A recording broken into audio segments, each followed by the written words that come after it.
that I address you today as chairman of the concerned civil society group in Borno State. Our coalition, which embodies the spirit of unity and to call upon all citizens to embrace dialogue with government as a means to resolve our national challenges. Our position on the forthcoming nationwide protest. We are acutely aware of this severe economic and social hardship that have been driven the call for a nationwide protest. The high inflation rate, escalating cost of foodstuff, exorbitant prices of petroleum products, rising electricity tariffs, and basic insecurity are not to partake in the planned protest.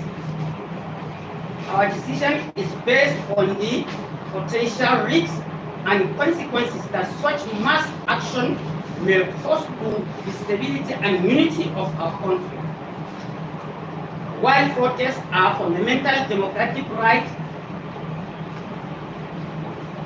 they can, if not carefully managed, lead to violence, destruction, and further deepen our national crisis. Unfortunate implications and consequences of protests. It is essential to reflect on the experience of other countries to understand the possible repercussion of widespread protests. Historical and recent events in countries like Kenya, Sudan, Libya, and Rwanda provide sobering lessons. Let's take Kenya, for example.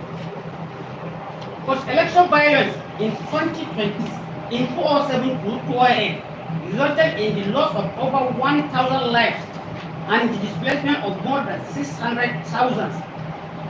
The economic and social fabric of the nation was severely disrupted, leading to long-term consequences of its development. In Sudan, the 2019 protests against the government of Omar al-Bashir, while initially peaceful, escalated into violent confrontation.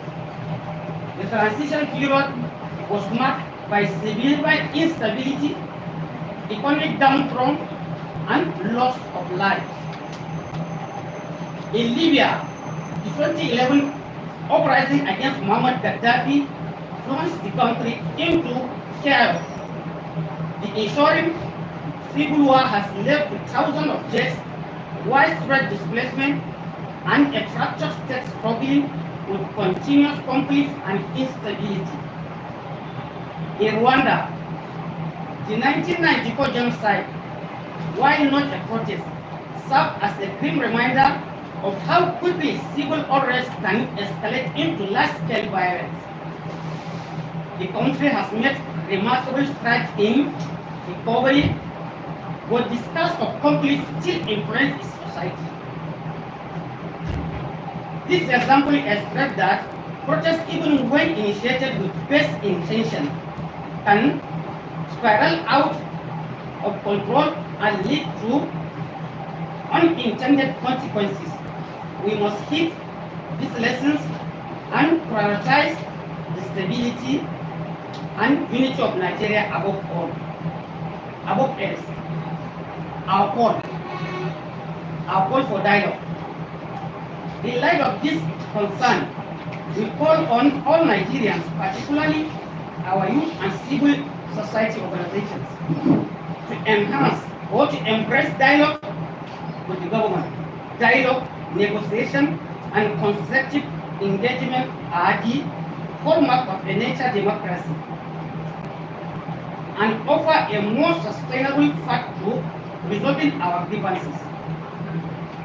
History has shown us that lasting solutions are best achieved through conversation and understanding rather than confrontation. We urge protest organizers and participants to to reconsider their approach and explore alternative avenues for expressing their demands. Let us channel our energy towards holding a consensus on the way forward and avoid action that may inadvertently harm our nation.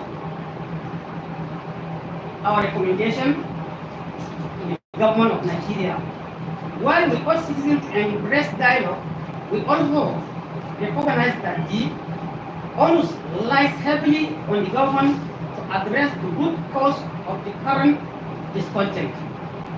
To this end, we strongly recommend the following measures. 1. Immediate economic stabilization policies. Implement targeted fiscal policies to curb inflation and stabilize the country.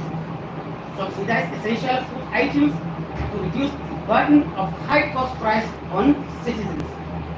Introduce price control on petroleum products and explore alternative energy sources to mitigate the impact of high fuel costs on the populace. 2.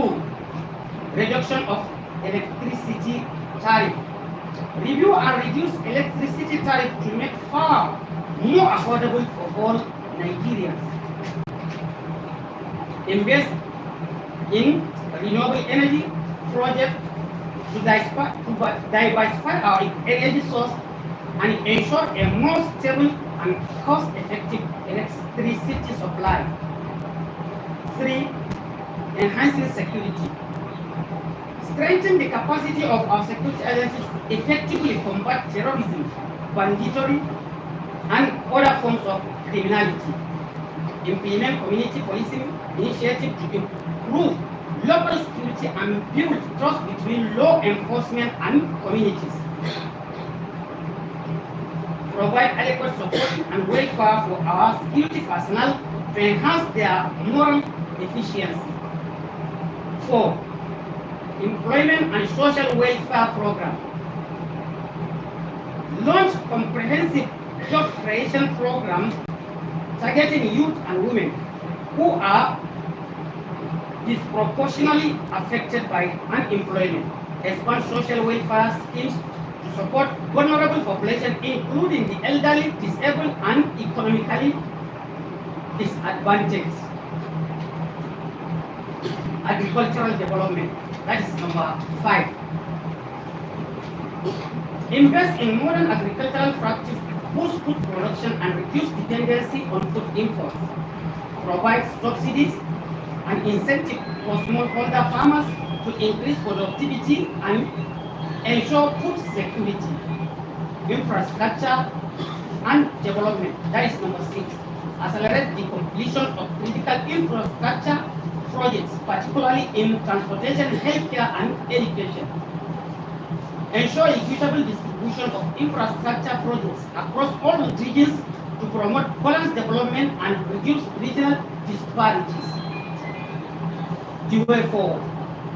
In addressing the hardship that has necessitated the calls for protest, it is essential for the government to act decisively and transparently. We propose the following steps to build trust and foster a sense of shared responsibility between the government and the citizens of the country. 1. National Dialogue Forum. Convene a national dialogue forum comprising representatives from the government, civil society, youth groups, and other stakeholders to discuss and formulate actionable solutions to our national challenges. Number 2. Transparent governance. Ensure transparency and accountability in government operations to restore public confidence. Regularly communicate progress on implemented policies and involve citizens in the decision-making process. Number 3. Strengthening institutions. Strengthening democratic institutions and the rule of law to create an enabling environment for economic growth and social stability. Number 4. Promoting national unity. Launch initiative aimed at fostering national unity and cohesion, transcending ethnic, religion, and political divides. In conclusion, while we acknowledge the grievances that have fueled the call for a nationwide protest, we firmly believe that dialogue and constructive engagement remain the most effective means of achieving lasting solutions. We urge all Nigerians to prioritize the peace and stability of our nation and to work collaboratively towards our brighter future. We call on the government to heed the cries of the people and to implement the recommended measures to alleviate the sufferings of Nigerians. Together, we can overcome our challenges and build a prosperous and united Nigeria. Thank you all. Once again, my name is Abdul Hadi Yunusa.